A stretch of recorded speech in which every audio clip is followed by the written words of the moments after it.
दोस्तों नमस्कार। मीन राशि वाले मेरे मित्रों, आज के इस वीडियो में हम इस राशि की महिलाओं के गुण दोष, आचार विचार, रूप रंग और उन कार्यों के बारे में बात करेंगे जिन्हें इन महिलाओं को भूल कर भी नहीं करना चाहिए, वरना इनके परिवार का विनाश निश्चित है। तो आज का यह वीडियो बहुत खास है और हर एक इंसान को इस वीडियो को देखना बहुत आवश्यक है और यह वीडियो कई लोगों की पोल खोलने वाला है। तो वीडियो बहुत ही खास है, ध्यान से देखें। वीडियो के हर एक भाग को बहुत गहराई से समझने का प्रयास करें। इस वीडियो से हर इंसान को कुछ न कुछ सीख अवश्य मिलेगी, चाहे वह स्त्री है या पुरुष है, कोई फर्क नहीं पड़ता है। यदि पुरुष है तो वे भी वीडियो को देखें और जानें कि कौन से काम हैं जो महिलाओं को नहीं करने चाहिए, जिससे वे अपने घर की महिलाओं की द्वारा की जाने वाली गलतियों को सुधार सकते हैं।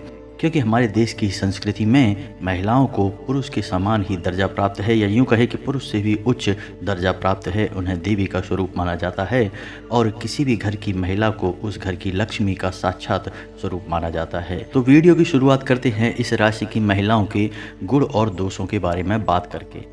लेकिन इससे पहले हम आपसे चाहेंगे कि आप पूरे भक्तिभाव के साथ कमेंट में जय माँ भद्रकाली लिखना ना भूलें। माता की आपके ऊपर कृपा बनी रहेगी। जी हाँ दोस्तों, तो चलिए बात करते हैं कि इस राशि की महिलाओं के क्या गुण होते हैं। सबसे पहला गुण इनका यही होता है कि इनका प्रेम बड़ा ही निस्वार्थ होता है। जी हाँ दोस्तों, ये अपने पति, अपने बच्चे, अपने परिवार के सदस्यों से बहुत अधिक प्रेम करती हैं और दूसरों की परवाह इतनी अधिक करती हैं कि अपने बारे में सोचना भूल जाती हैं। लेकिन इतना निस्वार्थ प्रेम करने के बावजूद भी इन्हें मन ही मन ऐसा लगता रहता है कि जैसे इनके परिवार के सदस्य इनकी कदर नहीं करते हैं, इनके विचारों को उतना सम्मान प्राप्त नहीं है, जिस वजह से अंदर ही अंदर इनका मन कुछ खिन्न सा रहता है, लेकिन ये बाहर ऐसा कुछ दिखाती नहीं है। जी हाँ दोस्तों, दूसरा गुण इन महिलाओं का यह होता है कि ये महिलाएं बहुत ही धार्मिक प्रवृत्ति की होती हैं, लेकिन धार्मिकता में इन्हें दिखावेबाजी बिल्कुल भी पसंद नहीं। इनकी धार्मिकता और भक्ति बिल्कुल शुद्ध होती है। जी हाँ दोस्तों, अब बात करते हैं इस राशि की महिलाओं के शारीरिक बनावट की। तो इस राशि की महिलाएं या तो बहुत दुबले पतले शरीर की होती हैं या फिर बहुत अधिक मोटे शरीर की होती हैं, लेकिन एक अच्छे स्वास्थ्य को पाने का ख्याल इनके मन में जरूर रहता है। लेकिन विडंबना तो यह है कि परिवार का ख्याल रखने के चक्कर में ये अपने बारे में सोचना भूल जाती हैं, जिससे इनकी सेहत दिनों दिन गिरती चली जाती है। जी हाँ दोस्तों, अब बात करते हैं शौक शान और पहनावे की। तो इस राशि की महिलाओं का पहनावा तो बहुत साधारण होता है, लेकिन इनका अंदाज शौकीन अवश्य होता है। लेकिन परिवार की स्थिति को देखते हुए इन्हें अपने शौक पूरे करने का मन करता है। यदि परिवार की स्थिति अच्छी है तभी अपनी शौक शान में ये पैसा खर्च करती हैं, अन्यथा परिवार की स्थिति यदि नरम है तो ये अपनी ख्वाहिशों को तुरंत मार देती हैं और बिल्कुल साधारण लिबास में रहती हैं। लेकिन इनका स्वभाव ज़्यादा फैंसी या ज़्यादा दिखावेबाजी वाला नहीं होता है। जी हाँ दोस्तों, स्वभाव की बात करें तो इस राशि की महिलाओं का स्वभाव बड़ा ही हंसमुख होता है, मजाकिया अंदाज रहता है, लेकिन परिस्थिति की गंभीरता को इस राशि की महिलाएं अच्छी तरह से जानती हैं, तो उसी के अनुरूप बर्ताव भी करती हैं, जिससे इन्हें सम्मान प्राप्त होता है। जी हाँ दोस्तों, कभी कभार ऐसा होता है कि इस राशि की महिलाओं का झगड़ा दूसरों से हो जाता है, लेकिन ये लोग अपने मन में किसी के लिए बैर नहीं पालते हैं। जी हाँ दोस्तों, जो लोग इनके साथ बुरा भी कर जाते हैं उनके लिए भी इनके मन में बैर नहीं होता है, ये उन्हें कुछ समय के बाद माफ़ कर देती हैं। जी हाँ दोस्तों, तो ये तो इनके स्वभाव की अच्छी अच्छी बातें थीं, लेकिन ऐसा नहीं है दोस्तों कि सब कुछ अच्छा ही होता है। अच्छे के साथ बुरे का मेल भी होता है। तो इनके स्वभाव में कुछ बहुत बड़ी कमियां भी पाई जाती हैं। सबसे बड़ी कमी इनके स्वभाव में यह पाई जाती है कि ये स्वार्थी प्रवृत्ति की होती हैं। जी हाँ दोस्तों, अपना हित देखने के चक्कर में ये किसी और का ख्याल नहीं करती हैं। यहाँ पे हम आपको बता दें कि अपना हित से इनका मतलब अपने पति और अपने बच्चों के बारे में है। जी हाँ दोस्तों, इनके अलावा इन्हें पूरे संसार से कोई मतलब नहीं होता, चाहे किसी का कुछ बने या बिगड़े, लेकिन ये केवल अपने और अपने परिवार के बारे में ही सोचती हैं। जी हाँ दोस्तों, दूसरा दुर्गुण इनका है कि इनके अंदर जासूसी की प्रवृत्ति पाई जाती है। जी हाँ दोस्तों, ये हमेशा इस खोज में रहती हैं कि इनके आसपास के माहौल में क्या चल रहा है, और ऐसा देखा गया है कि इन्हें दूसरों के बारे में बहुत अधिक ज्ञान भी रहता है, पता भी चल जाता है। यानी कि इनके अंदर यह प्राकृतिक गुण पाया जाता है कि लोग कितना भी बात छुपाने की कोशिश करें, लेकिन ये किसी न किसी तरह से बात पता लगा ही लेती हैं।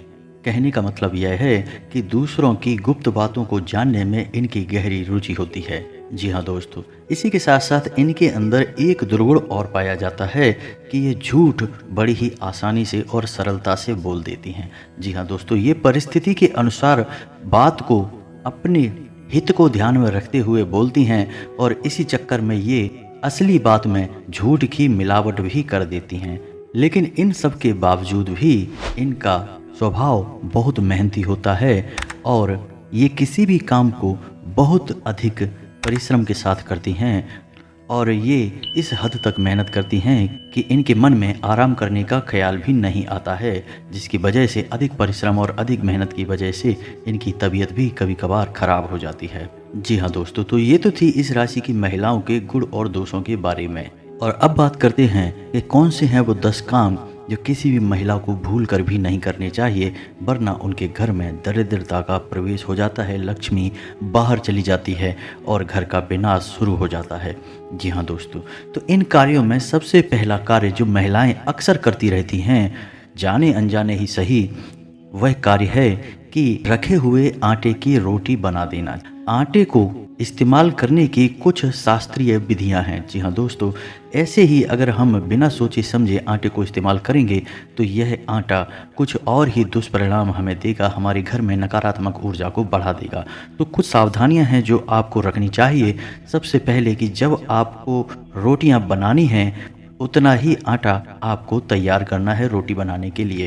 कोशिश यह करें कि बाद में अधिक आटा ना बचे, क्योंकि आप बचे हुए आटे की बाद में रोटियां बनाएंगे, वैसा आप ना करें। अगर हो सके तो उस आटे की कुछ और रोटियां बना दें और उसे गाय या कुत्ते को खिला दें, यह बहुत ही शुभ होगा। दूसरा, यदि आपने आटा माड़ लिया है और रोटियां बनाने में कुछ देर है तो आप उस आटे में उंगलियों के निशान बना दें और उसे गीले कॉटन के कपड़े से ढक कर रख दें। यदि आपने ऐसा नहीं किया तो वह आटा पिंड का स्वरूप ले लेगा और पितरों का भोजन बन जाएगा।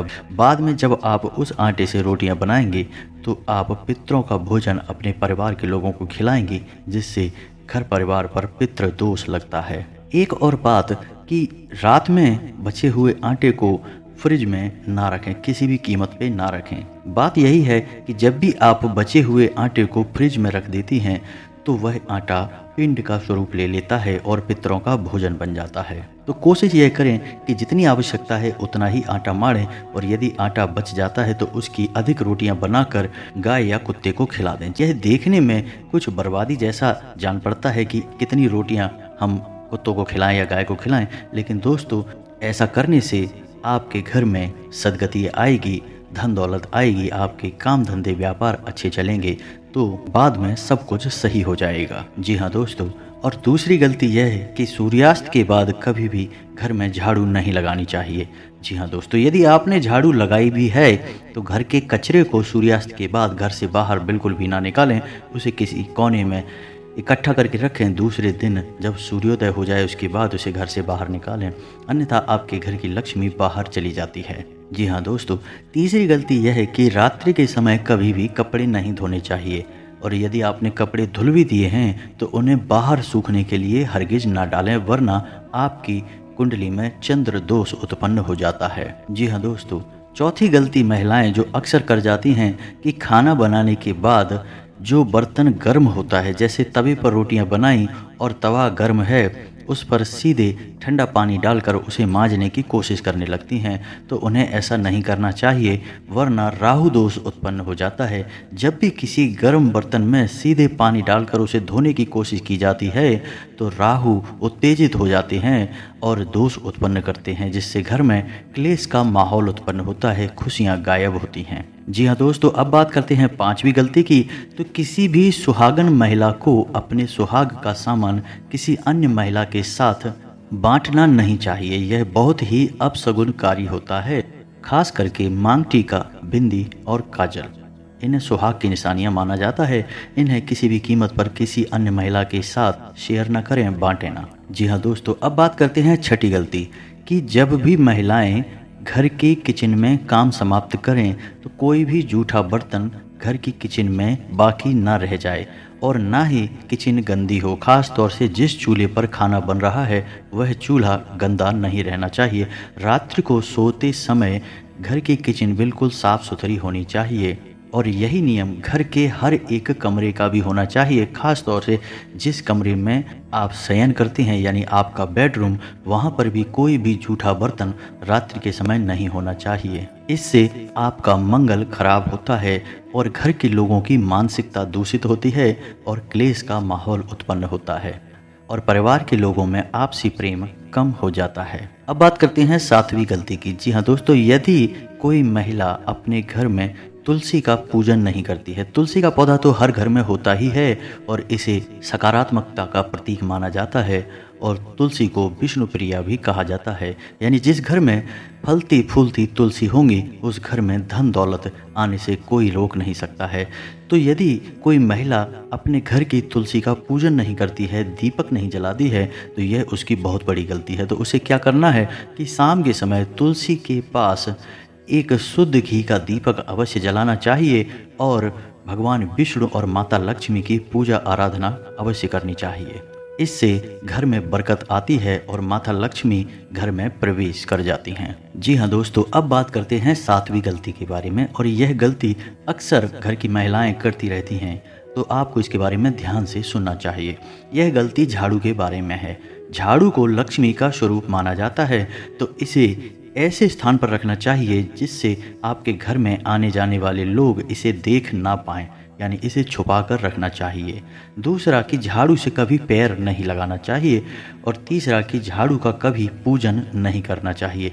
वह लक्ष्मी का स्वरूप अवश्य है लेकिन हम उसका पूजन नहीं करते हैं। इसी के साथ साथ आपको यह ख्याल भी रखना है कि झाड़ू अपने बेडरूम में कभी भी ना रखें, वरना पति पत्नी के बीच बहुत झगड़े होते हैं, प्रेम कम हो जाता है। इसी के साथ साथ दोस्तों एक और बात है जो अक्सर देखी जाती है कि जब भी महिलाएं झाड़ू लगाती हैं और यदि कोई जानवर आ जाता है, जैसे कुत्ता आ गया या गाय आ गई, तो उसी झाड़ू से उस जानवर को मारने लगती हैं, जो कि उन्हें गलती से भी नहीं करना है। क्योंकि झाड़ू को माता लक्ष्मी का प्रतीक माना जाता है और गाय को भी लक्ष्मी का प्रतीक माना जाता है और कुत्ते पितृ का सूचक होते हैं। तो जब आप किसी जानवर को झाड़ू से मारते हैं तो आपके ऊपर अलग अलग प्रकार के कई दोष लग जाते हैं, माता लक्ष्मी रुष्ट हो जाती हैं। जी हाँ दोस्तों, और झाड़ू को रखने का भी एक विशेष विधान होता है। झाड़ू कभी भी उल्टी नहीं रखनी चाहिए। उल्टी झाड़ू रखने से भी घर में झगड़े बढ़ते हैं, घर की सुख शांति गायब होती है। जी हाँ दोस्तों, अब बात करते हैं आठवीं गलती की। तो किसी भी महिला को अपने पति और अपने बेटे के नाम नहीं लेने चाहिए। जी हाँ दोस्तों, यह बहुत ही अनिष्टकारी होता है। इससे दोनों की ही उम्र कम होती है। आपने अक्सर शास्त्रों में यह सुना होगा कि भगवान श्री कृष्ण की माता यशोदा उन्हें कभी भी उनके नाम से नहीं बुलाती थी, हमेशा लल्ला ही कहकर बुलाती थीं। और हमारे देश में पुरानी परंपरा है कि हमारे घर के बेटों के नाम बदल कर कुछ और रख दिए जाते हैं, जैसे कोई बाबू कहता है, कोई बेटा कहता है या कुछ और, लेकिन उनका मुख्य नाम कभी भी नहीं लिया जाता है। तो आपको यह विशेष ख्याल रखना है कि अपने पति और अपने बेटे का नाम नहीं लेना है, वरना दोनों की ही उम्र कम होती है। जी हाँ दोस्तों, अब बात करते हैं 9वीं गलती की कि किसी भी महिला को दक्षिण दिशा की ओर मुख करके भोजन नहीं बनाना चाहिए। यह बहुत ही अनिष्टकारी होता है क्योंकि दक्षिण दिशा में यम का वास होता है। तो जब भी कोई महिला दक्षिण दिशा की ओर मुख करके भोजन बनाती है तो उसका स्वयं का तो स्वास्थ्य हमेशा खराब रहता ही है। जो इंसान उस भोजन को खाएगा उसका भी स्वास्थ्य लगातार खराब बना रहेगा और उसकी उम्र कम हो जाएगी। जी हाँ दोस्तों, अब बात करते हैं 10वीं गलती जो स्त्री और पुरुष सभी पर बराबर लागू होती है। यह सब के लिए एक समान है। तो अक्सर ऐसा देखा जाता है कि लोग नहाकर आते हैं और बालों में तेल लगाते हैं, कंघी करते हैं, उसके बाद पूजा पाठ करने बैठते हैं। तो दोस्तों आपको यह ख्याल रखना होगा कि जब भी आप बालों में तेल लगा लेते हैं तो आप फिर से मलिन हो जाते हैं, यानी आध्यात्मिक दृष्टि से दूषित हो जाते हैं, क्योंकि तेल को शनि का सूचक माना गया है। और जब आप बालों में तेल लगाकर पूजा करते हैं तो आपके ऊपर शनि दोष लगता है और आप शारीरिक दृष्टि से भी मलिन माने जाते हैं। तो आपको करना यह है कि जब आप नहा कर आएँ तो पहले अपनी पूजा समाप्त करें, उसके बाद बालों में तेल लगाएं। या आपको तेल लगाना ही है तो आप नहाने से पहले अपने बालों में तेल लगा लें, उसके बाद स्नान कर लें, उसके बाद अपने बालों में कंघी कर लें, फिर पूजा करें। आपने अक्सर ऐसा देखा होगा कि पुराने समय में जब महिलाएं व्रत वगैरह रहती थीं तो अपने बालों में तेल नहीं लगाती थीं। किसी पूजा पाठ के कार्यक्रम में शामिल होती थीं तो बालों में तेल नहीं लगाती थीं। लेकिन अब नियम बदल चुके हैं, इसी वजह से लोगों के घरों में कई समस्याएं भी हैं और समस्याएं दूर भी नहीं हो रही हैं। क्योंकि उपाय आप कितने ही बड़े बड़े क्यों ना करते चले जाएं, लेकिन आप अपने आसपास के परिवेश को नहीं सुधारेंगे, अपनी गलतियों को नहीं सुधारेंगे, तब तक उपाय फलीभूत नहीं होंगे, आपको कोई लाभ नहीं दे पाएंगे। जी हाँ दोस्तों, तो उम्मीद है कि वीडियो में बताई गई जानकारी आपको पसंद आई होगी और आप इस जानकारी के माध्यम से यह भी जान सकते हैं कि आपके घर की महिलाएं और या फिर स्वयं महिलाएं ही इस वीडियो को देख रही हैं तो वो खुद भी जान सकती हैं कि वे कौन सी गलतियों को दोहराती चली आ रही हैं। धीरे धीरे आप अपनी गलतियों को सुधारें, आपके जीवन में निश्चित ही परिवर्तन आएंगे। कुछ और बातें हैं जो आपको हम बताना चाहेंगे मित्रों कि आपको अपने घर में शमी का और आंवले का पौधा भी अवश्य ही रोपित करना चाहिए। उसे उत्तर दिशा में रोपित करें, इससे भी आपके घर में माता लक्ष्मी का प्रवेश होगा और आपकी सारी बाधाएं कट जाएंगी।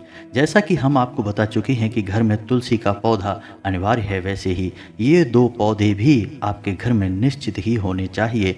इससे आपकी बड़ी से बड़ी बाधाएं कट जाएंगी। तो उम्मीद है कि वीडियो में दी गई जानकारी आपको पसंद आई होगी।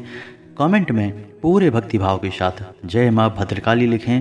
जिनके साथ है माता भद्रकाली उनका कोई बाल भी बांका नहीं कर सकता है। दोस्तों, यदि चैनल पर पहली बार आए हैं तो सब्सक्राइब करना ना भूलें, वीडियो को लाइक व शेयर भी करें और यदि आपके मन में कोई सवाल है तो कमेंट करें, हम आपके हर एक सवाल का जवाब देने की पूरी कोशिश करेंगे।